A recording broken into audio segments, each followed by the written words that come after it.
Identity security മാനേജ്മെൻറ്റിലെ ഒരു പുതിയ വിജ്ഞാനശാഖയാണ്.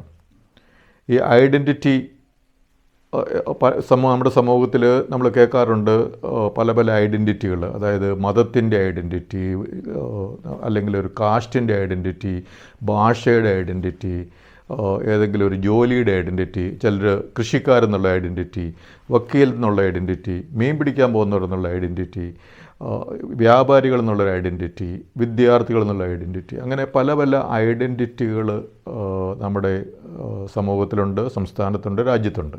ഇന്ത്യക്കാരെന്ന് പറഞ്ഞ വലിയൊരു ഐഡൻറ്റിറ്റിയിലാണ് നമ്മളെല്ലാവരും ഈ രാജ്യത്ത് ജീവിക്കുന്നത്. മലയാളികൾ എന്നുള്ള ഒരു ഐഡൻറ്റിറ്റിയിലാണ് നമ്മൾ ഈ സംസ്ഥാനത്ത് ജീവിക്കുന്നത്.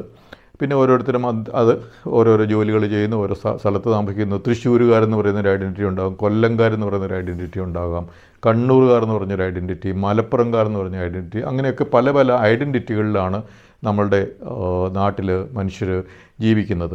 അപ്പോൾ ഈ ഐഡൻറ്റിറ്റി സെക്യൂരിറ്റി എന്ന ഈ വിജ്ഞാന ശാഖ മാനേജ്മെൻറ്റിൽ അടുത്ത കാലത്താണ് ഒരു അതിൻ്റെ ഗവേഷണങ്ങളും അതെങ്ങനെ മാനേജ് ചെയ്യണമെന്നും എന്നുള്ള കാര്യങ്ങളൊക്കെ രൂപപ്പെട്ടു വന്നത്. പ്രധാനമായിട്ടും 4 വിധത്തിലാണ് ഈ ഐഡൻറ്റിറ്റി സെക്യൂരിറ്റി മാനേജ് ചെയ്യുന്നത്. ഈ വിജ്ഞാനശാഖ പറയുന്നതനുസരിച്ച്, അല്ലെങ്കിൽ വിജ്ഞാനശാഖയിലെ ഗവേഷണങ്ങളനുസരിച്ച്.